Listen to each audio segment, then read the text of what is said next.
তিনি বলছেন, আচ্ছা আল্লাহ বলছেন দেখো আমি যে আকাশ বানাইছি একটু তাকায় দেখো তো, মা তারা ফি খালকির রহমানে মিন তাফাউত, আমার সৃষ্টি রহমানের সৃষ্টির মধ্যে কোনো ভুল ত্রুটি দেখা যায় কিনা একটু তাকায় দেখো তো। ফারজিল বাসারা হাল তারা মিন ফুতুর, আবার তাকাও, আবার তাকাও। ثم ارجع البصر كرتين ينقلب إليك البصر خاسئا وهو حسير। বারবার তাকাও, তাকাতে তাকাতে তোমার চক্ষু অবশ হয়ে ক্লান্ত হয়ে তোমার কাছে ফিরে আসবে, আমার সৃষ্টি নৈপুণ্যতার মধ্যে কোনো ভুল পাবে না। আল্লাহ তাআলা বলছেন একটু দেখো না, তুমি তোমার নিজের দিকে একটু তাকাও না, কি করে আমি তোমারে বানাইছি। ওয়ালাকাদ কাররামনা বানি আদম, আদম সন্তানকে আমি সম্মানিত করেছি। গাছপালার মতো আইন তোমার জন্য মানা বাধ্য নয়। আইন বলছিলাম কয় প্রকার মনে আছে? একটা আইন হলো কার জন্য? প্রকৃতির জন্য। আর একটা আইন কার জন্য? মানুষের জন্য। প্রকৃতি আল্লাহর আইন মানতে বাধ্য, মানতেই হবে, কিন্তু মানুষকে আল্লাহ তাআলা আল্লাহর আইন মানতে বাধ্য করেন নাই। এবার বুক ভরে নিঃশ্বাস নিয়ে বলেন আলহামদুলিল্লাহ। ওয়ালাকাদ কাররামনা বানি আদম, আমি তোমাকে সম্মান দিয়েছি। এই জন্য গরুর মতো, কুত্তার মতো, ছাগলের মতো, সূর্যের মতো, চাঁদের মতো আমি তোমারে আমার আইন মানতে বাধ্য করি নাই। ফামান শাআ ফালিউমিন ওয়া মান শাআ ফালিয়াকফুর, ইচ্ছে করলে আমার আইন মানতেও পারো, ইচ্ছে করলে আমার অবাধ্য হতে পারো। কে বলতেছেন? এখন জোরে বলবেন না আল্লাহু আকবার। কত বড় স্বাধীনতা দিয়েছে ইসলাম। কে বলে ইসলাম ফান্ডামেন্টালিস্ট? কে বলে ইসলাম প্রতিক্রিয়াশীল? কে বলে ইসলাম রক্ষণশীল? কে বলে ইসলাম মৌলবাদী? যারা বলে ওরা 100% মৌলবাদী। কত বড় কথা। আল্লাহ বলেন, আল্লাহ আল্লাহ আল্লাহ। কাফ আর নুনের মালিক, খুন যা বলবেন, ওয়াইজা আরাদাল্লাহু শাইয়ান আইয়াকুলা লাহু কুন ফায়াকুন। আল্লাহ যখন ইচ্ছে করেন বলেন কুন হও, আর সাথে সাথে দেন আর দেন, একটু দেরি হবে না, সঙ্গে সঙ্গে হয়ে যাবে। মানুষের জন্য আল্লাহ আইন মানতে বাধ্য করলেন না। কথা কি বুঝতেছেন আমার? ফামান শাআ ফালিউমিন, তোমাদের মধ্যে যাদের ইচ্ছা আমার আইন মানো, আমার উপরে ঈমান আনো। ওমান শাআ ফালিয়াকফুর, আর যদি ইচ্ছে করো তাহলে আমার অবাধ্য হতে পারো, এখতিয়ার দিয়া দিলাম। তোমারে আমি গরু ছাগলের মতো বাধ্য করলাম না, কারণ তুমি আমার সৃষ্টির মধ্যে, সকল সৃষ্টির মধ্যে তুমি আমার সেরা সৃষ্টি। লাকাদ খালাকনাল ইনসানা ফি আহসানি তাকওয়িম, সব থেকে সুন্দর করে বানাইছি আমি তোমারে। সুবহানাল্লাহ, সুবহানাল্লাহ বলে। তোমারে বানাবার মধ্যে কত বড় আর্ট। তোমারে যখন তৈরি করছি, কি আর্ট, কি শৈল্পিক সৌন্দর্য, কি নান্দনিক দৃশ্য। একটু তাকাও তো দেখি নিজের চেহারা, আয়নার দিকে দেখো তো দেখি কি সুন্দর করে আমি তোমারে বানাইছি। দুইটা চোখ দিলাম, চোখের উপরে আবার হাড্ডি দিলাম। সেই হাড্ডি চোখের উপরেও আছে, চোখের নিচেও আছে। দুইটা হাড্ডি দিয়া চোখটা ভিতরে দিছি। এই চোখ দুটা তো কুমিরের মতো কপালের উপরেও দিতে পারতাম না, পারতেন না? আরে বলেন না কেন ভাই? যদি চোখ দুইটা দুই হাড়ের মাঝখানে না হইয়া কপালের উপরে হইতো, ফুটবল খেলাইতেই পারতেন না। যেই ফুটবল খেলতে যাইতে হেড করতে গিয়ে দুইটা চোখ ডিমের মতো পোষ হয়ে যেত। আষাঢ় খেতেন, চোখ দুইটা শেষ। আল্লাহ রাব্বুল আলামিন দুটি চোখকে দুই হাড়ের মাঝখানে রেখে এমন সুন্দর করে দিলেন,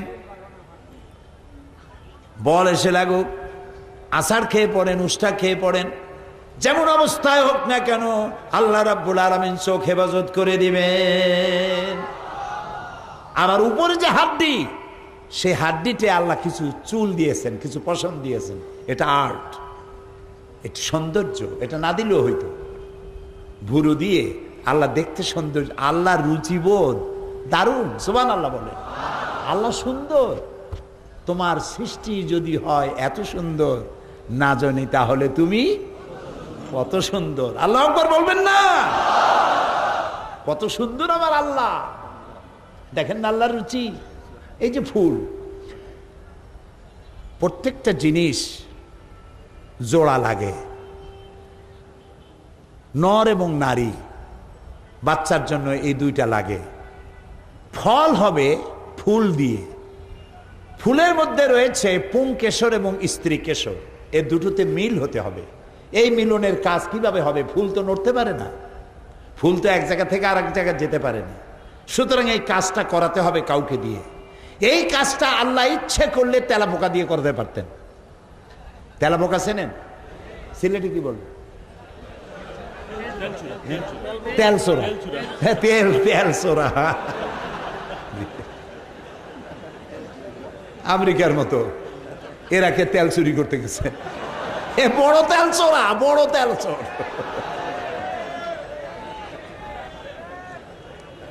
তো এই ফুলের স্ত্রী কেশর এবং পুংকেশরের এই মিলনের কাজটা আল্লাহ তাআলা তেলচোর দিয়ে করাইতে পারতেন।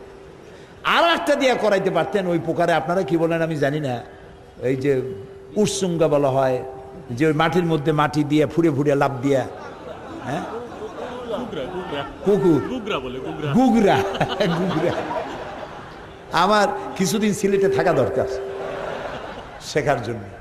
গুগরা, এই গুগরা পোকা, তেলা পোকা, এই সব পোকারে যদি আল্লাহ দায়িত্ব দিতেন গোলাপ ফুলের বা অন্য কোনো ফুলের পুংকেশর আর স্ত্রী কেশরের মিলন ঘটানোর জন্য, ফুলের ইজ্জত বাঁচত? ফুলের ইজ্জত বাঁচত না। আমার আল্লাহর রুচি কত সুন্দর। ফুল যেমন সুন্দর, আর কাজটা, এই কাজটার দায়িত্ব আল্লাহ দিলেন প্রজাপতিকে। সুবহানাল্লাহ। প্রজাপতির দুই ডানায় কোন শিল্পী এত সুন্দর নান্দনিক শৈল্পিক সৌন্দর্য দিলেন? কি সুন্দর প্রজাপতির পাখা, কে এঁকে দিল এত সৌন্দর্য? তাকায় থাকতে ইচ্ছেই করে। সুবহানাল্লাহ। আল্লাহ তাআলা বলছেন, দেখো তোমার নিজের দিকে তাকাও, কত সুন্দর করে আমি তোমারে বানাইছি।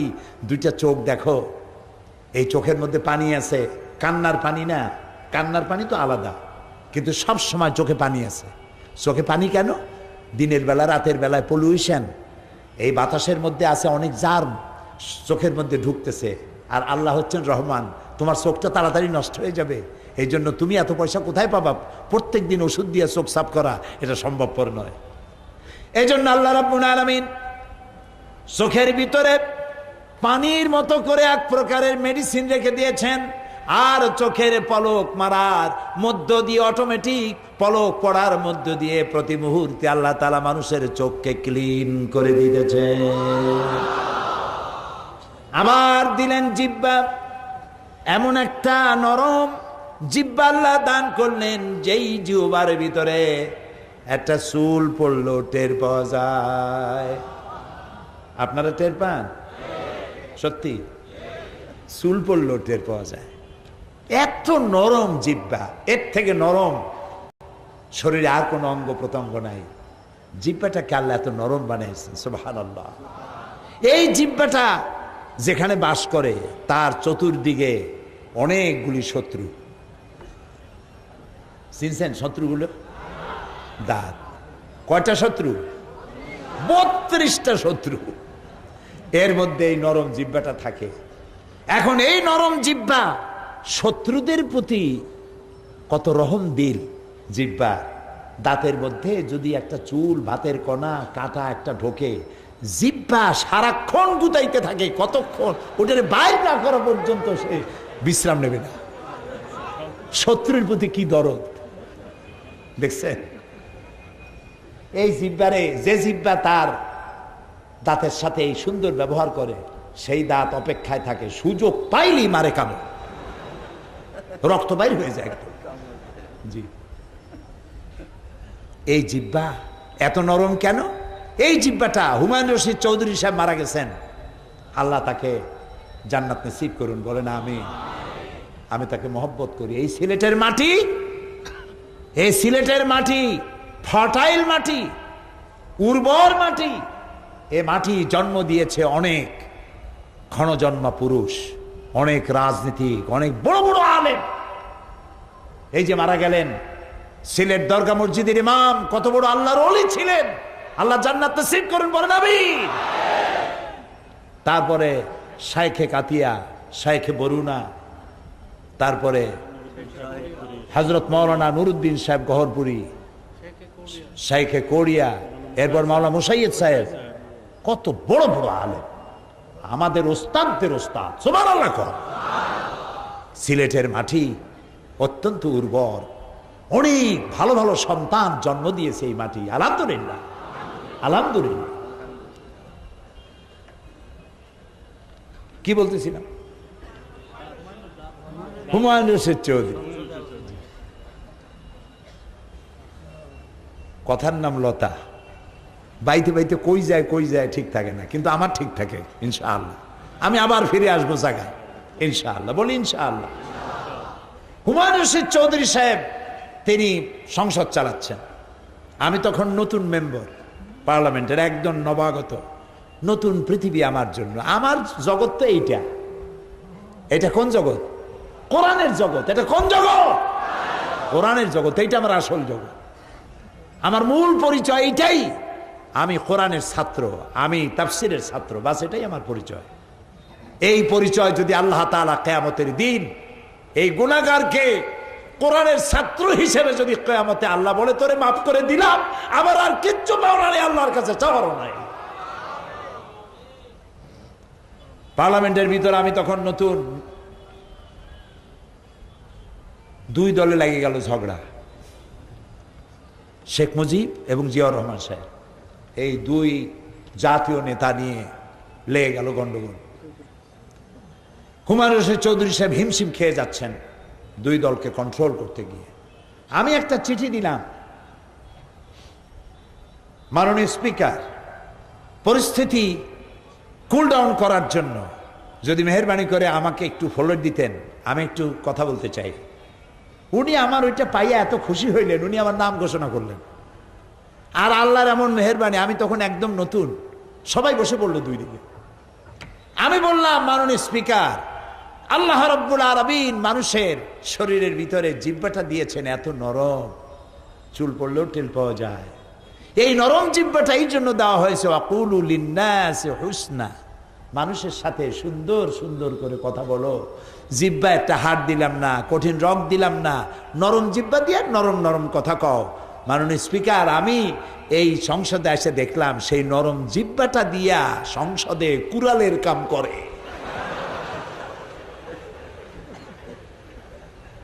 বাস একটা হাসাহাসির মধ্য দিয়া ঠান্ডা হলো। আরো কি বলছিলাম এখন তার মনে নাই। আমি তার জন্য দোয়া করি, হুমায়ুন রশিদ চৌধুরী সাহেবের জন্য। প্রিয় ভাই সব, একটি জিহ্বা হাজারো টেস্ট, এই জিহ্বাটা মধ্য দিয়ে আপনি পাচ্ছেন। এক একটা স্বাদ এক এক রকম। মেশিন কয়টা? মাত্র একটা। এই একটা মেশিন দিয়ে লাল শাকের মজা একরকম, নালি শাকের মজা আর এক রকম, গোলালুর একরকম, তারপরে মিষ্টি আলু আর এক রকম। আবার সিলেটে নাকি এই বাঁশও খায়। বাঁশগুলো যখন ওঠে তখন ওর উপরে একটা পাত্র দিয়ে রাখে, এরপর ওর মধ্যে পেঁচাইয়া কপির মতো হয়ে যায়, হয় না? এটার কি বলে? খলিল, বাঁশের খলিল, হ্যাঁ, কুড়িল। এবার বাঁশের চুঙ্গার মধ্যে চাউল দিয়া সিদ্ধ করিয়া, ওরও একটা মজা আলাদা। সিলেটের সাথে আমার সম্পর্ক বেশি, আলহামদুলিল্লাহ, আলহামদুলিল্লাহ। আল্লাহরে বলি, এই যে মহব্বত দুনিয়া হলো, এই মহব্বতের বিনিময়ে জান্নাতে একসাথে থাকতে পারি, তৌফিক দিয়া দিন।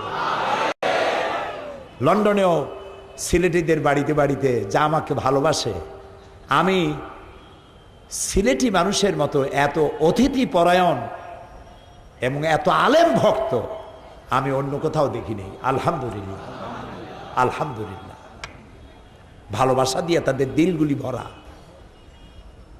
তা আমি বলতেছিলাম যে জিহ্বার মধ্যে, একটা জিহ্বায় কত টেস্ট একটা মেশিনের মধ্যে আল্লাহ তাআলা দিয়েছেন। আল্লাহ বলছেন, দেখো আমি তোমারে কেমনে বানাইছি, একটু নিজের দিকে তাকায় দেখো না, পা থেকে শুরু করে মাথা পর্যন্ত আমারে সেজদা দিতে ইচ্ছা করবে। সুবহানাল্লাহ, সুবহানাল্লাহ বলে। এই যে পাও, আপনাদের সাথে পাও আছে না বাড়ি থুই আসছেন? আনছেন কিনা? আচ্ছা, পাও থুই আসবেন কেমনে? পাও তো আনছেনি। আচ্ছা, হাঁটুর নিচের যে অংশটা পায়ের সাথে গিয়ে মিশেছে, ওই অংশটাকে কি বলে? হাঁটুর উপরেরটা তো রান, সবাই বলে, ঠিক না? হ্যাঁ, ও নিচেরটারে বলে থরু। এই যে থরুটা, ওইটা গিয়ে মিশছে পায়ের গোড়ালিতে, পায়ের গোড়ায়, ঠিক না? কিন্তু কমন সেন্স বলে এইখানে না হয়ে মাঝখানে হলেই তো ভালো হইতো। এটা যদি পাও হয় তাহলে ওই থরু, ওইটা এখানে না হয়ে মাঝখানে হলে ভালো হইতো না? তো মাঝখানে হইল না কেন? দেখেন আল্লাহর কুদরত দেখেন।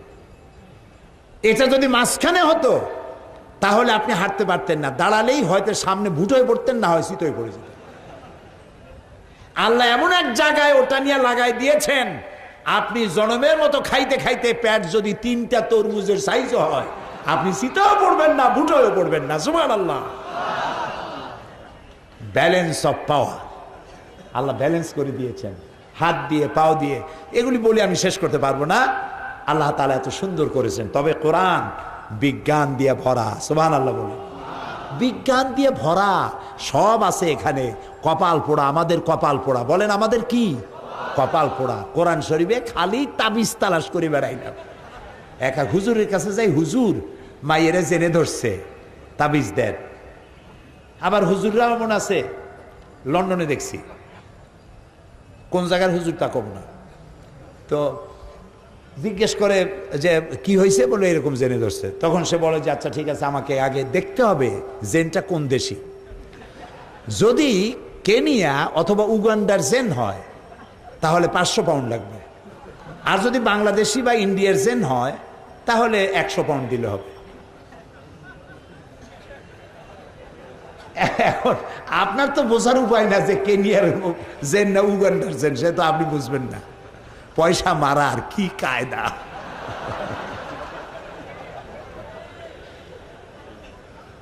এই পয়সা এভাবে মারতেই থাকবে যতদিন আপনাদের চোখ না খুলবে। চোখ খুলতে হবে। আর চোখ খুলে দেয় কে? কোরআন। চোখ খুলে দেয় কে? চিল্লায় বলো। কোরআন চোখ খুলে দেয়। তো কোরআনে কারীমের কাছে শুধু তাবিজি আনতে গেলাম, আহারে এ কোরআন বিজ্ঞান দিয়ে ভরা। এই যে এখন বিজ্ঞানীরা বলছে যে মানুষ তৈরি হয় যখন, তখন তার মধ্যে একটা জিন তৈরি হয়। সেই জিনের মধ্যে লেখা দেয়, জিন মানে কিন্তু ওই মেয়ে লোকদের যে জেনে ধরে সেই জেন না, কিন্তু ইংরেজি জিন। এই জিনের মধ্যে তার ভালো মন্দ, বয়স ইত্যাদি সব কিছু জিনের মধ্যে লেখা থাকে। বিজ্ঞানীরা আজকে বলতেছে, আজ থেকে 1400 বছর আগে যে নবী লেখা জানতেন না, পড়া জানতেন না, ওমা তাদরি মাল কিতাব ওয়ালাল ঈমান, আপনি জানতেন না কিতাব কারে কয়, আপনি এটাও জানতেন না ঈমান কারে কয়। সুবহানাল্লাহ বলেন না? আমি শিখাইছি আপনারে। সে আল্লাহ তাআলা বলছেন, খালাকাহু ফাকাদ্দারাহু তাকদীরা, খালাকাহু ফাকাদ্দারাহু তাকদীরা। সৃষ্টি করেছি, খালাকাহু ফাকাদ্দারাহু, ফা না বলে খালাকাহু কাদ্দারাহু তাকদীরা বললেও হয়ে যেত। ফা লাগলো কেন? ফা লাগানো হয়েছে খালাকাহু ফাকাদ্দারাহু। সৃষ্টি করেছি, 1 সেকেন্ড দেরি করি নাই, সঙ্গে সঙ্গে তার ভাগ্য নির্ধারণ করে দেওয়া হয়েছে। এক্স অ্যান্ড ওয়াই দুটো যখন মিল হয়ে গেল, সৃষ্টি হলো এবং তার ভাগ্য সেখানে লিঙ্গবদ্ধ হয়ে গেল। কতদিন বাঁচবে? চোর হবে না ডাকাত হবে, গুন্ড হবে না বদমাশ হবে, মাস্তান হবে না কি হবে, মন্ত্রী হবে না এমপি হবে, আলেম হবে না জাহেল হবে, ছাগল হবে না পাগল হবে, কতদিন বয়স পাবে, দোজখে যাবে না বেহেশতে যাবে, গোষ্ঠী শুদ্ধ, সঙ্গে সঙ্গে লিপিবদ্ধ হয়ে যায়। সুবহানাল্লাহ। আল্লাহ তাআলা বলছেন ওয়াকুল্লা ইনসানিন আলজামনাহু তায়রাহু ফি উনুকিহি, প্রত্যেকটি মানুষের গলায় ছোট্ট একটি ঘুঁটলি আমি বেঁধে দিয়েছি। কে বলছেন? বলেন। আপনারা মজা পাইতেছেন? আলহামদুলিল্লাহ গণ। কার কথা শোনাচ্ছি? আমার আল্লাহর কথা শোনাচ্ছি। আলহামদুলিল্লাহ। প্রত্যেকটি মানুষের গলার মধ্যে ছোট্ট একটি ঘুঁটলি আমি এখানে রেখে দিয়েছি। ওইটা কি করব? ওইটা কিয়ামতের দিন খুলে তোমার হাতে দিয়ে দেব আর বলবো ইকরা কিতাবাক, এবার পড়ো তুমি তোমার কিতাব। এইটা তোমার সারা জীবনের সমস্ত কাজ আর কথা লিপিবদ্ধ হচ্ছে গলার কাছে। আপনি চিন্তা করতে পারেন হাউ ইজ ইট পসিবল? এটা কি করে সম্ভব? একটা মানুষ, আজকাল মানুষ কম বাঁচে 70-80 বছর, কিন্তু আগের মানুষ তো 150, 200, 250, 500, 1000 বছর বাঁচত। একটা মানুষের 50, 60, 70, 80 বছরের বয়স, এত লম্বা বয়সে যত কথা বলেছে, যত কাজ করেছে, এতটুকুন জিনিসের মধ্যে তা ধরবে কি করে? এইটা বোঝা এখন মোটেই কঠিন না। আপনার মোবাইলে কতগুলি টেলিফোন নাম্বার আপনি সেভ করেছেন, দেখেন কতগুলি করছেন, ওর মধ্যে কত জিনিস আছে। এবার মক্কা শরীফ থেকে রমজান মোবারকে আল্লাহ তাআলা প্রতি বছর রমজানে মক্কা শরীফে নেন, আলহামদুলিল্লাহ, মাবুদের দয়া। রমজানে খতমে কোরআনের রাত শেষ করে জেদ্দা হয়ে ফিরবো, আমার একটা মোবাইল দরকার। আমার মোবাইলটা পুরানো হয়ে গেছে, একটা নতুন মোবাইল নেব। জিদ্দায় ঘুরতেছি, সাথে কিছু লোকজন আছে। মোবাইল যেটা পছন্দ হয় সেটার দাম বেশি, যেটা পছন্দ হয় না সেটার দাম কম। একটা পছন্দ হয়ে গেল ভালো, দাম কত? 1600 রিয়াল। 1600 রিয়াল। আমি বললাম আমি নেব না। সাথে যে আছে তার বললাম ভাই চলো তো অন্য কোনো দোকানে যাই যেখানে কম দামে পাওয়া যায়। পিছনে এক লোক কয় যে হুজুর এটা কি আপনার পছন্দ? আমি তারে পিছনে তাকায় দেখি চিনি না তাকে। তা আমি বললাম যে জিনিসটা তো পছন্দ, কিন্তু আমি এটা নেব না, এত দামি জিনিস আমি নিব না। আপনার দামের দরকার কি? আপনার পছন্দ হইলেই সারলো, দাম তো আমি দেবো, আমি তো পিছনে দাঁড়ায় আছি এই খেদমতটা করার জন্য। ওই বেচারা 1600 রিয়াল দিয়ে দিল। এখন এই মোবাইলের ফজিলতটা কি সেইটা বলবো। ফজিলতটা হচ্ছে সে আমার একটা মেমোরি কার্ড কিনে দিল। মেমোরি কার্ডটা এই আঙ্গুলের আমার কর্ডটা যতটুকুন এর অর্ধেক, এক করের অর্ধেক, একটা মেমোরি কার্ড। এই কার্ডটা ওর মধ্যে ঢুকাই দিল। আমি বললাম এটা কি? বললো যে এর মধ্যে 30 পারা কোরআন শরীফ। ফজিলাতুল শেখ আদ-দক্তুর আব্দুর রহমান আস-সুদাইস, ইমাম ও খতিব মসজিদুল হারাম মক্কা আল মুকাররমা। ফজিলাতুল শেখ আদ-দক্তুর সৌদ আশ-শুরাইম, ইমাম ও খতিব মসজিদুল হারাম মক্কা আল মুকাররমা। এই দুইজনের তেলাওয়াত করা কোরআন শরীফ 30 পারা এতটুকুন মেমোরি কার্ডের মধ্যে ঢুকানো আমার মোবাইলের মধ্যে। যখন যে সূরা খুশি আমি শুনতে পারি। এই বুদ্ধিটা, এই কাজটা কে করেছে? কয় যে আল্লাহ করছে। একটা কথা হইল, আল্লাহ বুঝি মোবাইলের সিম বানাবে।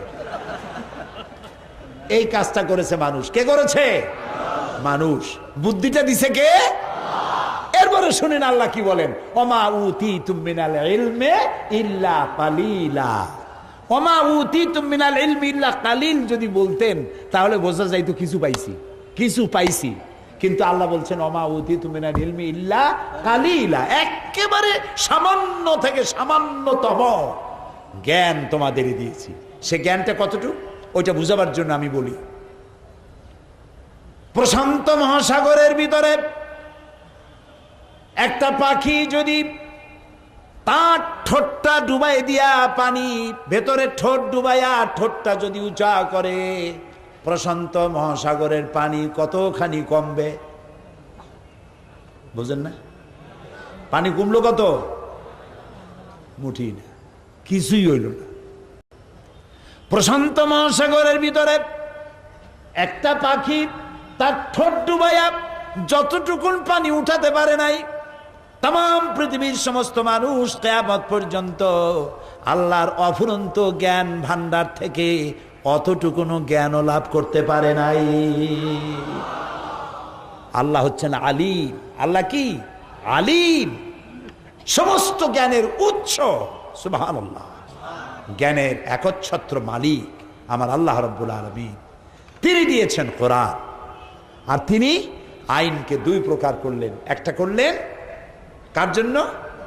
প্রকৃতির জন্য। আর একটা করছেন কার জন্য? মানুষের জন্য। মানুষের জন্য যে আইনটা করলেন, এই আইন করে দিয়ে মানুষকে কিন্তু বাধ্য করলেন না, ছেড়ে দিলেন ইচ্ছার উপরে। তুমি ইচ্ছা করলে ইমান আনতেও পারো, ইচ্ছা না করলে ইমান নাও আনতে পারো। এটার নাম হলো ইসলাম। এটার নাম কি? ইসলাম। এখানে কোনো জবরদস্তি নাই। লা ইকরাহা ফিদ্দিন। আমাদের ধর্মনিরপেক্ষবাদী বন্ধুরা তারা এইটারে বানাইছে ধর্মনিরপেক্ষর পক্ষের আয়াত, লা ইকরাহা ফিদ্দিন। একজন মুরব্বী, ধর্মনিরপেক্ষবাদীদের একজন মুরব্বী মারা গেছেন। কোন জায়গার কে নাম বলবেন না। তার সঙ্গে পার্লামেন্টে আমার দেখা। আমি বললাম, বড় ভাই, আপনাদের সাথে আমাদের কোনো গন্ডগোল নাই। আপনারা আমাদের হালের গরু পিটায় মারেন নাই, আমরাও আপনাদের পাকা ধানে মই দেই নাই, কোনো শত্রুতা নাই। এই খালি ধর্মনিরপেক্ষ মতবাদ এইটা আপনারা কেন রাখছেন? এটা বাদ দিতে পারেন না? কেন বাদ দেবো? আল্লাহ নিজেই তো ধর্মনিরপেক্ষ। আমি চিন্তা করলাম, আল্লাহ দাড়ি পাকা মানুষ কয় কি? আল্লাহ বলে ধর্মনিরপেক্ষ। আল্লাহর চাইতে ধর্মের পক্ষে আর কে? আল্লাহ নিজেই বলছেন, ইন্নাদ-দীন ইনদাল্লাহিল ইসলাম। আমার কাছে একমাত্র, কেবলমাত্র, শুধুমাত্র পছন্দনীয় জীবন ব্যবস্থার নাম কি? জোরে বলে, জোরে বলে, ইসলাম। ইসলাম তো আল্লাহ তো সবচেয়ে ধর্মের পক্ষে। লা ইকরাহা ফিদ্দিন। দিনের ব্যাপারে বাড়াবাড়ি নাই, ধর্মের ব্যাপারে বাড়াবাড়ি নাই। জবরদস্তি করে কাউকে ধর্মান্তরিত করতে পারবে না। কাদ তাবায়্যানা রুশদু মিনাল গাই। হক আর বাতিলকে আলাদা করে দেখানো হয়েছে। ওই যে বলেছি যে মানুষের জন্য বাধ্য করা হয় নাই, মানুষকে দুইটা পথ দেখানো হয়েছে। কথা কি শুনতেছেন? দুইটা পথ দেখানো হয়েছে। মানুষকে আল্লাহ জ্ঞান দিয়েছেন, গরুকে জ্ঞান দেননি, মানুষকে জ্ঞান দিয়েছেন। জ্ঞানের জন্যই মানুষ মুকাল্লাফ হয়েছে। মানুষকে জ্ঞান দিয়ে দুইটা পথ দেখানো হয়েছে। একটা পথ গেছে কোন দিক? ডান দিক। আর একটা গেছে বাম দিক। ডান দিকের নেতৃত্ব দিয়েছে নবীরা, আর ডান দিকে যারা চলবে নবীরা তাদেরকে নেতৃত্ব দিয়ে নিয়ে যাবে কোথায়? জান্নাতে। বাম দিকে আর একটা রাস্তা, এর নেতা হচ্ছে কে? কন্ত নাম কন্ত কে? শয়তান। জোরে কোন নাম কি? শয়তান। এই বামপন্থে যারা যাবে শয়তানের নেতৃত্বে, জায়গা হবে কোথায়? আমার দেশের এক শ্রেণীর কপাল পোড়া মুসলমান নামধারী, তারা নিজেদেরকে দাবি করে আমরা বামপন্থী। কত বড় কপাল পোড়া হলে মানুষ বামপন্থী হয়? রাসূলুল্লাহ বলেছেন, লা তাকুলুশ শিমাল। বাম হাত দিয়ে কিছু খাইও না। এই বাম হাত আমারই হাত, আপনারই হাত, কিন্তু বামের কিছু আলাদা কাজবাজ আছে, তাই না? ডানের কাজ আলাদা, বামের কাজ আলাদা। এই জন্য মুসলমানের সন্তান হইয়া বামপন্থী আন্দোলন করা কত বড় কপাল পোড়া, জায়গা হবে জাহান্নামে। নাউজুবিল্লাহ, বলেন নাউজুবিল্লাহ। আপনারা দেখবেন যত বামপন্থী আছে, নাম মুসলমান, একটাও নামাজ পড়ে না। খুঁজে দেখেন, খুঁজে দেখেন। নির্বাচনের সময় দেখা যায় স্লোগান হয়, অমুকের চরিত্র ফুলের মতো পবিত্র, নামাজ পড়ে না একক। তো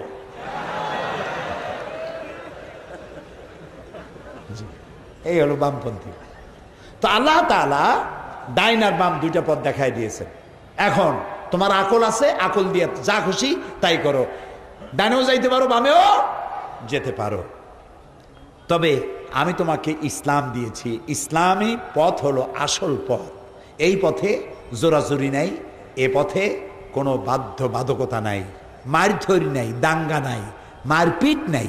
রাসূলুল্লাহকে আল্লাহ তাআলা বলেছেন, ইন্নামা আনতা মুযাক্কিরুন লাস্তা আলাইহিম বিমুসাইতির। হে নবী, আমি আপনাকে দারোগা বানাই নাই, উপদেশক। শুধু উপদেশ দিয়ে যান মানুষকে। হেদায়েতের মালিক কে? আল্লাহ তাআলা। আল্লাহ ইচ্ছে করলে কি না পারেন। যারা নামাজ পড়বে না, আল্লাহ যদি ফেরেশতাদের বলেন ফজরে নামাজ পড়তে যেগুলো আসে নাই, থাপড়াইয়া সবগুলোর দাঁত ফালায় দাও, পারতেন না? পারতেন না?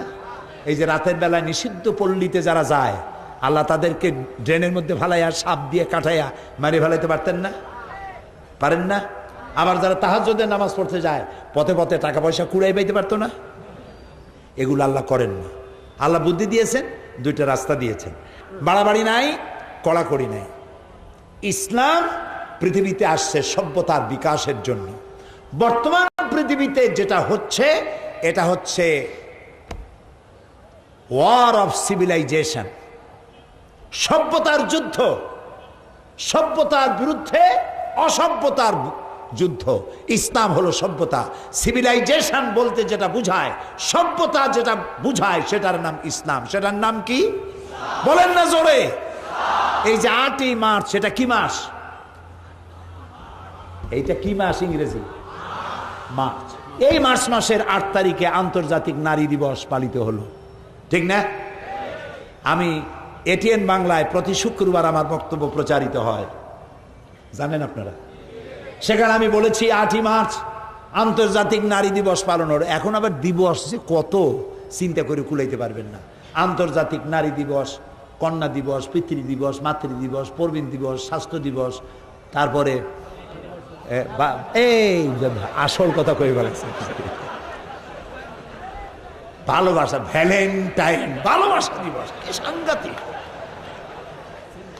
এখন আবার শুনলাম নতুন আর একটা দিবস বেরিয়ে, সেটার নাম হলো আন্তর্জাতিক চিন্তা দিবস।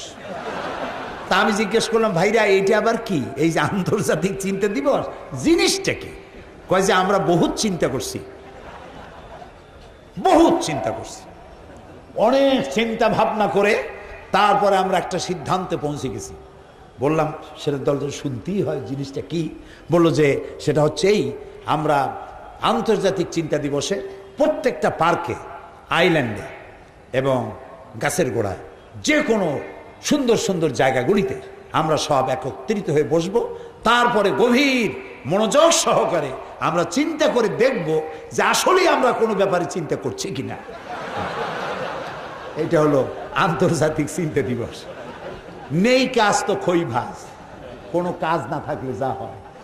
তো আন্তর্জাতিক নারী দিবস, আমি বললাম নারীর মর্যাদা, একদিন আপনারা নারী দিবস পালন করলেন, র্যালি করলেন, সমাবেশ করলেন, মিছিল করলেন, কবি, সাহিত্যিক, দার্শনিক সবগুলি আইনা বক্তৃতা, কবিতা, ছড়াছড়ি ইত্যাদি সব করলেন।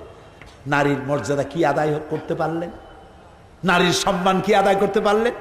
নারী অধিকারের মানিকেই যে বেলি রোডের, ঢাকার বেলি রোডের রাস্তার ফুটপথে পা ঝুলাইয়া পরের ছেলে আর পরের মেয়ে এক জায়গায় বসে বসে চিনাবাদাম চাবানো, এটা কি নারীর অধিকার?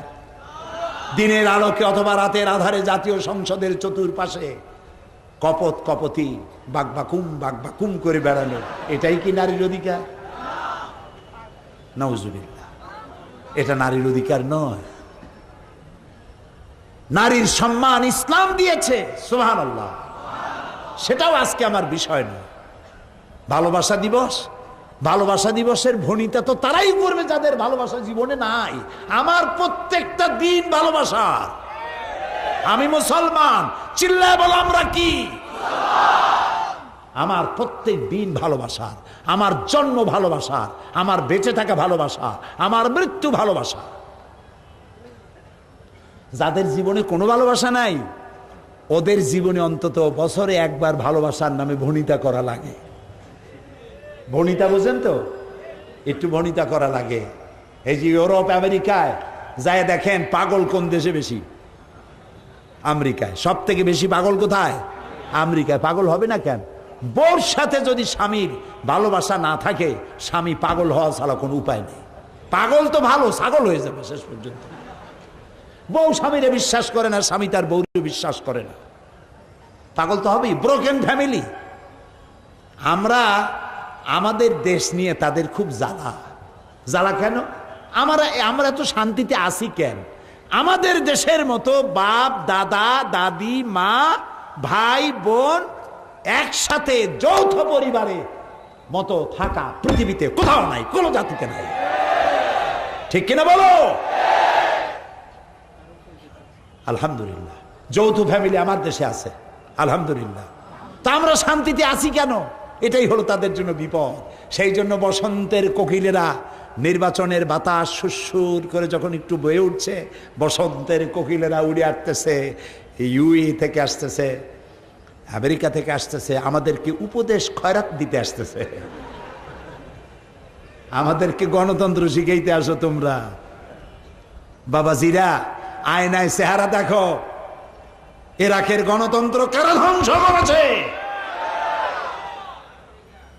আফগানিস্তানের গণতন্ত্র কারা ধ্বংস করলো? আলজেরিয়া কারা ধ্বংস করলো? বসনিয়া চেচনিয়া কারা ধ্বংস করেছে?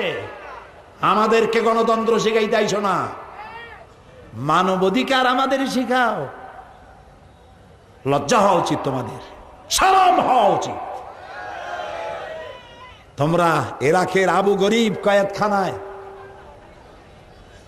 আহারে আহা, মুসলমান পুরুষগুলিকে উলঙ্গ করে আমার কলিজা ফেটে যায়। মুসলমান পুরুষগুলিকে উলঙ্গ করে, একটা পুরুষের উপর আরেকটা, তার উপর আরেকটা, উলঙ্গ পুরুষগুলি দিয়ে, মুসলমান দিয়ে পিরামিড বানাইছো। মানবাধিকার শিখাইতেছ আমাদের? 70 বছরের বৃদ্ধা নারী গাধার মতো হাত আর পাও নিচু করে দিয়া তার পিঠের উপরে চড়ে বাজারে ঘুরাইছো। আমারে শিখাও মানবাধিকার। কিউবার গুয়ান্তানামো বেতে মুসলমান কয়েদিদের হাত পাও বেঁধে তার চোখের সামনে কোরআন শরীফে তোরা পেশাব করেছিস। তোরা মানুষ, তোদের মানবাধিকার আর তোদের গণতন্ত্রের উপর আমরা ধিক্কার মারি, আমরা থুতু নিক্ষেপ করি।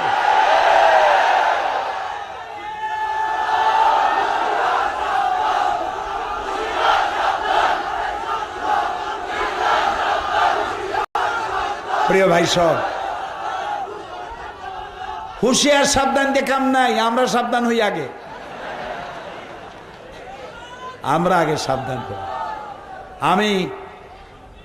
আমি কোরআন শরীফ সামনে নিয়ে কোনো জাতিকে আমি অভিশাপ দিতে চাই না। আমি আল্লাহর কাছে দোয়া করি, আল্লাহ তাআলা এই অবুঝদেরকে তুমি হেদায়েত দাও। মুসলমান যে সেরা জাতি তা তাদের বোঝার তৌফিক দিয়ে দাও। আমার রসুলের কাছেও বন্দি এসেছিল, রসুল্লাহর কাছে বন্দি আসে নাই? রসুল্লাহর কাছে বন্দি আসে নাই? আরে ভাই কথা বল না কেন? রসুল্লাহ কি ব্যবহার করেছেন? বলেছেন তুমি একটা বন্দি যদি 10টা লোককে জেনারেল লিটারেসি, 10টা লোককে যদি অক্ষর জ্ঞান সম্পন্ন করাতে পারো, স্বাক্ষর জ্ঞান শিখাইতে পারো, এর বিনিময়ে তোমার মুক্তি দিয়ে দেব। বন্দীদের খাবারের অভাব নাই, পড়ার অভাব নাই, কোনো কষ্ট নাই, খাবার পড়া সব পাইতেছে। আমার মূর্খ লোকদেরকে শিখাও, তোমাদেরকে মুক্তি দিয়ে দেবো। সুবহানাল্লাহ। আমার এই কোরআন শরীফের মধ্যে আমার আল্লাহ বলেছেন কারো দেবতাকে গালি দিবা না। সুবহানাল্লাহ কইতে ইচ্ছা করে না? কারো মন্দির ভাঙবা না, কারো গির্জা ভাঙবে না, আমার আল্লাহ বলেছেন। ইসলাম সব থেকে সহনশীল পৃথিবীতে। সুতরাং আমাদেরকে গণতন্ত্র, মানবাধিকার এইসব জিনিস আমাদেরকে শিখাইতে আইসো না, বরং তোমরা তোমাদের আয়নায় তোমাদের চেহারাটা দেখো, তোমাদের চেহারা শরীফ একটু ভালো করে দেখো। এই যে কদিন আগে ওহাইও এবং ফ্লোরিডায় কি হইল, রেটিনা না কি বলে না বলে, হ্যাঁ ক্যাটরিনা, রিটা আর ক্যাটরিনা, এইসব নামও আমরা শুনি নাই। তোমরা পাপ করবা মর্ডার, আল্লাহর আযাবও হবে মর্ডার আযাব। যে ধ্বংস হয়েছে 100 বছরের মধ্যে এই সব শহর তারা আর করতে পারবে না। তোমরা কি করেছো সেখানে দুস্থদের, দুর্গতদের সাহায্যের নাম করে এমন মেয়ে লোক কম আছে যাদেরকে তোমরা ধর্ষণ করো নাই। আমরা গরিব হতে পারি, আমার দেশ গরিব হতে পারে, কিন্তু ডিজাস্টার হলে পরে, ঘূর্ণিঝড় হলে পরে, অথবা জলোচ্ছ্বাস হলে পরে, কোন এলাকা বিধ্বস্ত হলে পরে আমার দেশের লোকেরা সাহায্য দিতে গিয়ে নারী ধর্ষণ করেছে, এই দৃষ্টান্ত বাংলাদেশে নাই। কাজে আমাদেরকে শিখাইতে আইসো না। প্রিয় ভাই সব, সেই জন্য বলি সকলকে, আমরা আমাদেরকে চিনতে শিখি। আমার নাম মুসলমান, আলহামদুলিল্লাহ বলে। নবী করিম সাল্লাল্লাহু, আজকে আর বাড়াবো না, নবী করিম সাল্লাল্লাহু আলাইহি ওয়াসাল্লাম ইসলামী রাষ্ট্র তৈরি করে বিদায় হয়ে গেলেন। মদিনার এক সুন্দরী যুবতী নারী যাচ্ছিল এক আত্মীয়র বাড়ি, পথে সন্ধ্যা হয়ে গেল। তারপরে সে চিন্তা করলো, অবিবাহিতা যুবতী নারী, সারা জীবনের লালিত সতীত্ব আজ আমার শেষ হয়ে যাবে যদি কোনো পরপুরুষের সামনে পড়ি। শুনতেছেন? ইতিহাস, ইতিহাস সোনার অক্ষরে লেখা থাকবে কিয়ামত পর্যন্ত। যুবতী নারী, সন্ধ্যা হয়ে গেল মরুভূমির ভিতরে, নির্জন মরুভূমি। দেখতে পেল এক যুবক পুরুষ তার দিকে আগায় আসতেছে। যুবক পুরুষকে আসতে দেখে ভয়তে বসে পড়েছে, গায়ের রক্ত হিম শীতল হয়ে গিয়েছে। এক্ষুনি আমার সতীত্ব সব শেষ। অলংকার তো যাবেই, ওটা তো কোনো ব্যাপার না, কিন্তু আমার জীবনের, একটা নারীর জীবনের সতীত্ব হচ্ছে তার শ্রেষ্ঠ সম্পদ। যুবক এই অন্ধকারের ভেতরে যুবতীটির সামনে এসে দাঁড়ালো। যুবতীর চোখের দিকে তাকায়ছে যুবক ছেলেটি, রক্ত ফ্যাকাশে চেহারা যুবতীর। যুবক বলছে, মা, আমাকে দিয়ে তোমার কোনো ক্ষতি হবে না, আমাকে দিয়ে তোমার কোনো অনিষ্ট হবে না। মা, মা তুমি ভয় পাচ্ছ কেন? তুমি কোথায় যাবে আমাকে বলো, আমি নিরাপদে তোমাকে পাহারা দিয়ে তোমার গন্তব্যে পৌঁছে দেব। আমার পরিচয় শোনো, আমি মুসলমান। আল্লাহু আকবার। ইসলাম এই মুসলমান তৈরি করেছিলেন। ইসলাম, এই ইসলাম দিয়ে পৃথিবীতে রাসূলুল্লাহ এই ইসলাম নিয়ে এসেছিলেন, আর এই মুসলমান তিনি তৈরি করেছিলেন। আমি এবার মিশর সফর করেছিলাম। মিশরের জীবনে আমার মিশরে যাওয়া হয়নি। এবার আল্লাহ তাআলা আমাকে মিশর যাওয়ার তৌফিক দিয়েছিলেন। আরবি এক প্রবাদ আছে, মান লাম ইয়ারাল মিসরা লাম ইয়ারাদ দুনিয়া। যে মিশর দেখে নাই সে নাকি দুনিয়া দেখে নাই। আমি আমার 5 দিনের অভিজ্ঞতায় দেখলাম যে সত্যি মিশর না দেখলে দুনিয়া দেখা হয় না। হাজারো সভ্যতার লালন ভূমি মিশর। কি দেখলাম সেখানে সেটা আজকে বলবো না, কালকে বলবো ইনশাআল্লাহ, যদি আল্লাহ কালকে বাঁচায়। আপনারা মনে করাই দিয়েন, কালকে বলবো। আজকে বলতে চাই যে ইসলাম আল্লাহ তাআলা আমাদেরকে দিয়েছেন একটা নিয়ামত, আলহামদুলিল্লাহ বলি। এখানে কোনো বাড়াবাড়ি নাই।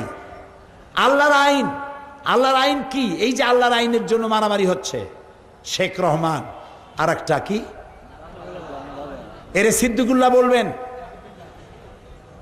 বাংলা আমার মায়ের ভাষায় শয়তানের নামের সাথে বাংলা জোড়া বাংলা নামের অপমান করা হবে।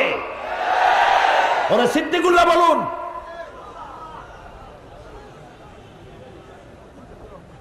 শয়তান, এ দুটোটা শয়তান। এ দুটো কি? শয়তানের চাইতেও নিকৃষ্ট শয়তান। নাম রাখছে জামাতুল মুজাহিদিন, নাম রাখা উচিত ছিল জামাতুল শায়াতিন, শয়তানের জামাত। আল্লাহর আইন বাস্তবায়ন করতে গেছে। কিভাবে বাস্তবায়িত করবে? বোমা মারে। কেন বোমা মারবা?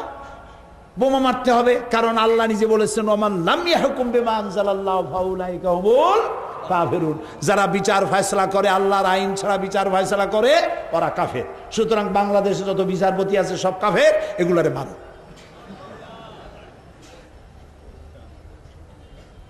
অর্ধশিক্ষিত অশিক্ষিত যুবক, গরিব, এদেরকে মা বাবের কাছ থেকে নেওয়া হয়েছে। আমরা ইতিহাস যা পেলাম পত্রপত্রিকায়, মা বাপকে বলা হয়েছে, তোমার ছেলে, তুমি তো লেখাপড়া শিখাইতে পারবে না, তোমার ছেলেটা খুব মেধাবী, আমরা টাকা পয়সা খরচ করে বড় আলেম বানায় দেবো, কিয়ামতে বেহেশতে যাবা না, কোন জায়গায় যাবা টেরও পাবা না। তো মা বাপ মনে করেছে বিনা পয়সায় যদি এত বড় আলেম হয়, তা আচ্ছা ঠিক আছে নিয়ে যাও। 2-2.5 বছরের মধ্যে মা বাপের সাথে দেখা নাই, বোনের আদর নাই, ভাইয়ের যত্ন নাই, বন্ধুদের সংস্পর্শ নাই, মা বাপের সাথে সাক্ষাৎ নাই। সমাজ সম্পর্কে তাদেরকে বিদ্রোহ করে তোলা হয়েছে। বলা হয়েছে এই সমাজ, গণতন্ত্র হারাম। দেখেন না বাংলাদেশের বিভিন্ন দেওয়ালে দেওয়ালে লেখে গণতন্ত্র হারাম, বাইনাত পত্রিকার নাম দিয়া। দেখছেন আপনারা? গণতন্ত্র হারাম, নির্বাচন হারাম, ভোট হারাম, লং মার্চ হারাম, তাহাজ্জুদের নামাজ জামাতে পড়া হারাম, মেয়ে লোকেরা ঈদের নামাজে যাওয়া হারাম। আমার মনে হয় যে জাহেলের কাছে একখানা কিতাব আছে, কিতাবের নাম হলো কিতাবুল হারাম। ওখানে হারাম ছাড়া কিছু নাই, সব হারাম। শয়তান, জোরে বলেন কি? আরে ভাই, গণতন্ত্র যদি হারাম হয়, বোঝেন কথা, নির্বাচন আর গণতন্ত্র যদি হারাম হয় তাহলে সরকার গঠনের পদ্ধতি কি? নবী করিম সাল্লাল্লাহু আলাইহি সাল্লাম যদি বলতেন ইন্তেকালের সময় যে আমার মেয়ে নেতৃত্ব দেবে, আমার স্ত্রী নেতৃত্ব দেবে, কার বাবার হিম্মত ছিল প্রতিবাদ করার? বলেন। হযরত আবু বকর, ওসমান, আলী রিদওয়ানুল্লাহ তাআলা আলাইহিম আজমাইন তারা ইন্তেকালের সময় যখন জিজ্ঞাসিত হয়েছেন আপনার পরে নেতৃত্ব কে দেবে, কি জবাব দিয়েছেন তারা? তারা বলেছেন তোমাদের মধ্যে যে ব্যক্তি আল্লাহকে সব থেকে বেশি ভয় করে এবং বেশি যোগ্য দক্ষ তাকে তোমরা নেতা বানায় নিও। এটাই গণতন্ত্র, এরই নাম গণতন্ত্র। এখন বিচারপতি মারো, শুরু হয়ে গেল বিচারপতি মারা। বিচারপতির সামনে যাচ্ছে, ইয়া আলী বলে মারতেছে বোমা। জালো গাড়িতে তো মারলো দুইটা শেষ। বিচারপতি একটা হিন্দু একটা মুসলমান ধরা পড়লো। এরপরে বরিশালে জিজ্ঞাসাবাদ হল, ইন্ট্রোগেশন করা হলো, তুমি কেন মারছো? কয় যে ও যে আল্লাহর আইন চালু করে না। তুমি কি চাও? আমি আল্লাহর আইন চাই। আরে বেটা তুই তো এখন মরবি, আমি যদি মরো তো কি হবে? কয়তো আমি মরলে তো শহীদ হয়ে যাব। আরে বেটা তুই শহীদ হবি, তুই তো মানুষ খুন করে এসেছিস। চট্টগ্রামে বোমা মারলো, আত্মঘাতী বোমা। এই বোমায় পুলিশ, কর্তব্যরত পুলিশের গায়ে বোমা লাগলো, পুলিশের গোস্ত ছিটকে গাছে উঠল, বিল্ডিং এর দেওয়ালে লাগলো। এই দৃশ্য টেলিভিশনে দেখলাম। নিহত পুলিশের টুকরা টুকরা গোস্ত পড়ে আছে এক জায়গায়, গাছের সাথে ঝুলানো। তার জুতা, তার জামা, তার বুট, তার মাথার হেড এ পড়ে আছে এক জায়গায়। আর তার পাশে তার এক সহকর্মী পুলিশ, এই খণ্ড বিখণ্ড পুলিশের দেহের পাশে দাঁড়ায় এক জীবিত পুলিশ দাঁড়ানো, দুই চোখ দিয়ে পানি বেয়ে বেয়ে পড়তেছে। কি অপরাধ করেছে এই পুলিশ? বাংলাদেশের পুলিশ বাহিনী সব থেকে কম বেতনে বেশি সার্ভিস দেয়। ওদের রাত নাই, দিন নাই, ওদের শীত নাই, ঈদ নাই, হওয়া নাই, মরা নাই, 24 ঘন্টা ডিউটি করে কম পয়সায়। এই পুলিশটাকে মারলে তার ছোট্ট একটা মেয়ে তার বাপের লাশ দেখে দৌড়াচ্ছে, আর একজনকে জড়ায় ধরে বলছে আমার বাপের অপরাধ কি, আমার বাপরে মারলো কেন? কি জবাব দেবে? আত্মঘাতী বোমা মারতে গিয়া দুইটা হাত দুইটা পা উড়ে গেছে এক শয়তানের।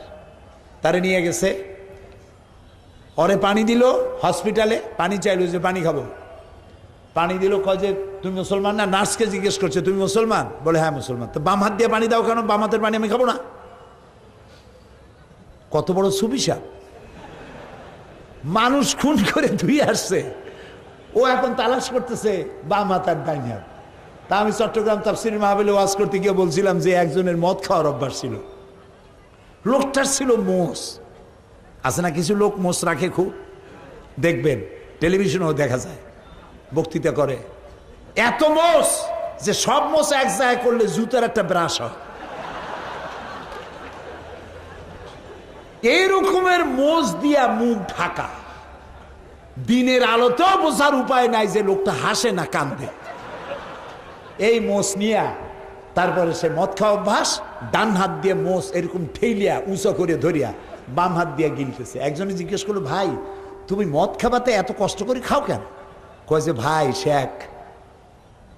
আছে এক কাহিনী। বলে কি? কই এক জায়গায় গেলাম, একটু এক বন্ধু নিয়ে গেল এক ওয়াজ মাহফিলে, এক হুজুর ওয়াজ করলেন যে পানি জাতীয় কিছু খাইতে গেলে যদি মোষ ভেজে তাহলে নাকি মাকরু হয়। খাইতেছে শরাব, খাচ্ছে মদ, ভয় পাইতেছে মাকরুর।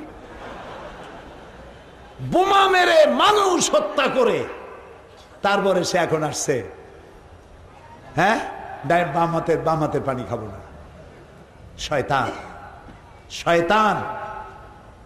প্রিয় ভাই সব, এই মানুষ হত্যার রাজনীতি, মানুষ হত্যা করে ইসলাম প্রতিষ্ঠার জন্য আল্লাহ তাআলা পৃথিবীতে নবী পাঠান নাই, ইসলাম পাঠান নাই। কোরআনে কারীমের মধ্যে পরিষ্কার ভাবে আল্লাহ তাআলা বলে দিয়েছেন ওয়ালা তুফসিদু ফিল আরদি বাদা ইসলাহিহা, শান্তি প্রতিষ্ঠার পর পৃথিবীতে বিপর্যয় সৃষ্টি করো না। আল ফিতনাতু আশাদ্দু মিনাল কাতল, বিপর্যয় সৃষ্টি করা, সন্ত্রাস সৃষ্টি করা হত্যার চাইতেও মারাত্মক অপরাধ। বিপর্যয় এবং সন্ত্রাস সৃষ্টি করো না। আল্লাহ তাআলা রাসূল তিনি বলেছেন ইয়াসসিরু ওয়ালা তুআসসিরু, সহজ পথ অবলম্বন করো, চরম পন্থা অবলম্বন করো না। কে বলেছেন? আমার রাসূল বলেছেন। জিহাদ কোন এক ব্যক্তির পক্ষে, কোন সংগঠনের পক্ষ থেকে জিহাদের ঘোষণা দেওয়া জায়েজ নাই, হারাম, অধিকার নাই। জিহাদের ঘোষণা দিতে পারে কেবলমাত্র গভর্নমেন্ট, সরকার। কোন এক ব্যক্তি বা কোন দল জিহাদের ঘোষণা দিতে পারে না। সুতরাং আমাদের দেশে এই যা কিছু হলো, যারা মানুষ হত্যা করলো, অমাইয়াকতুল মুমিনান মুতাআম্মিদান ফাজাযাউ জাহান্নাম, আল্লাহ তাআলা বলেছেন যে ব্যক্তি কোন মানুষকে হত্যা করবে, মুমিনকে হত্যা করবে, তার জায়গা হবে কোথায়? জাহান্নাম। যারা বলেন জায়গা হবে কোথায়? জাহান্নামে জায়গা হবে। আল্লাহ তাআলা কোরআনে কারীমের মধ্যে পরিষ্কার করে বলেছেন, মান কাতালা নাফসান বিগাইরি নাফসিন আও ফাসাদিন ফিল আরদ ফাকান্নামা কাতালান নাস জামিআ।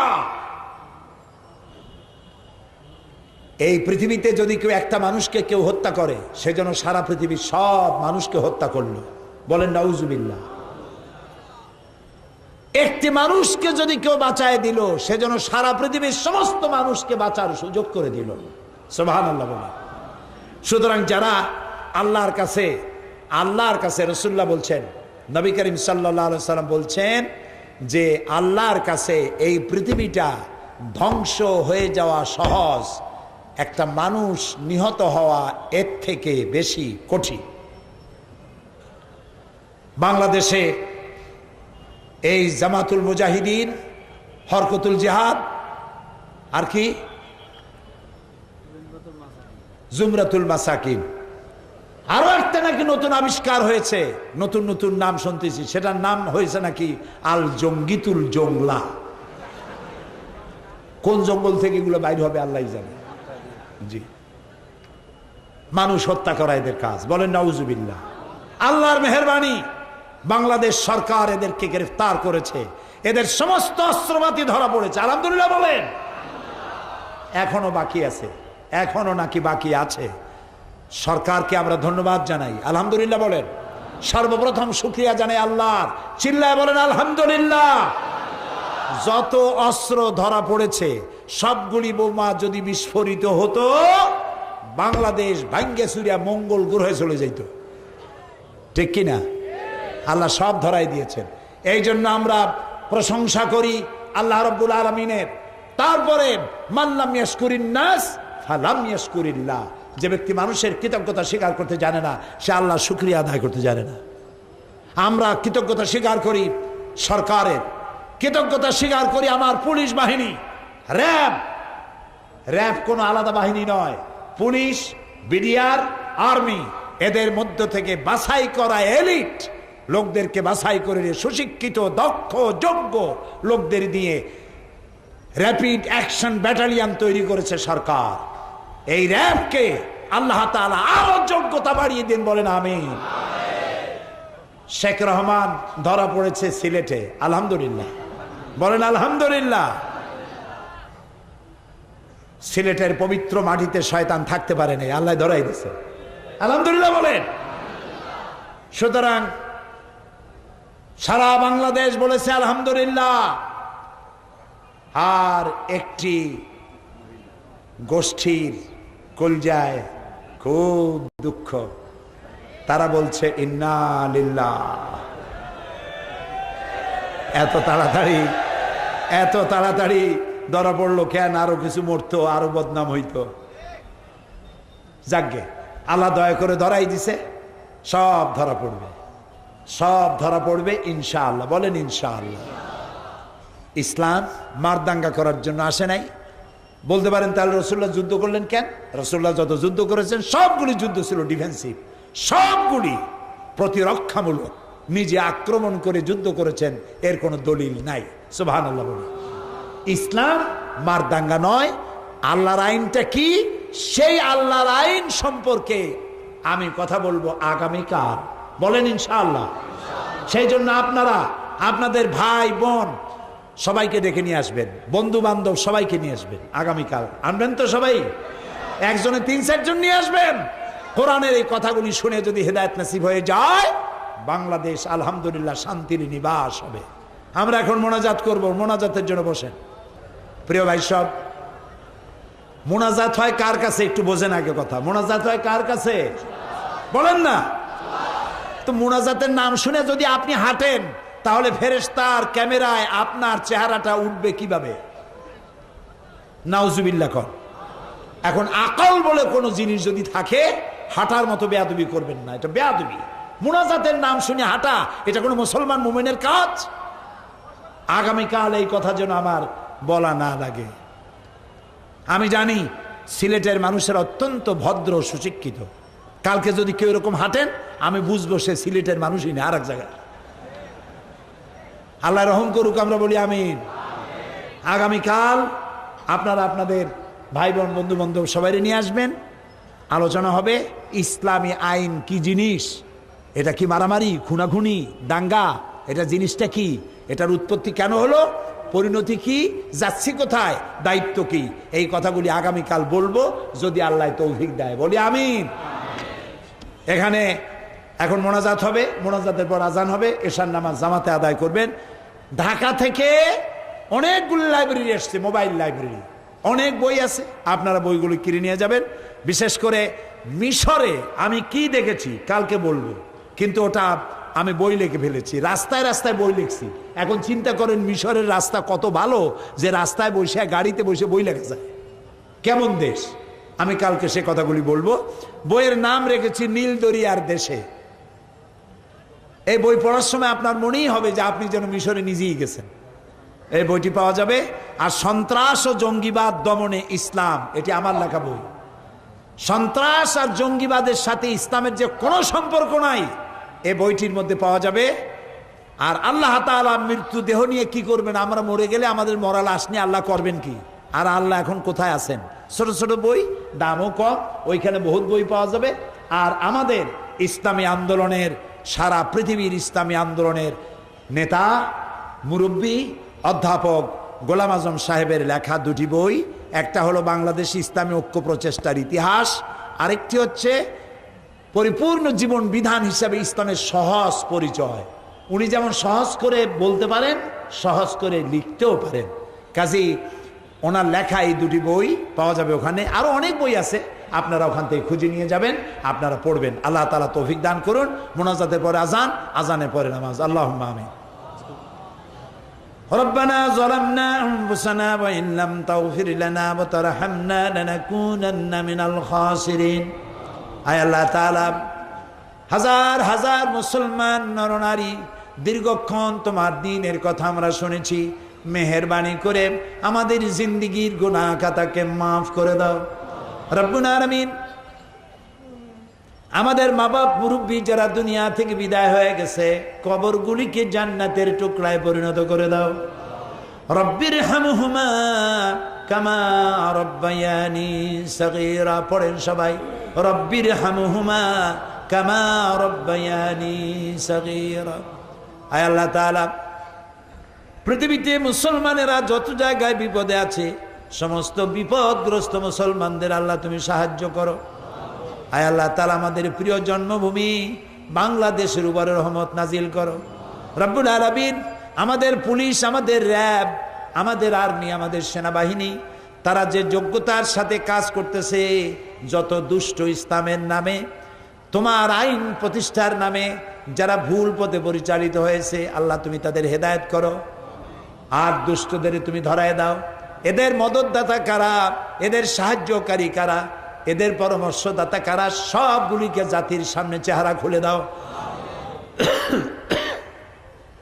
আল্লাহ তাআলা, আগামীকাল এই মাহফিল শেষ হবে, তুমি দয়া করে আগামীকালকের মাহফিল সফলভাবে মাহফিল পরিচালনার সুযোগ করে দিও।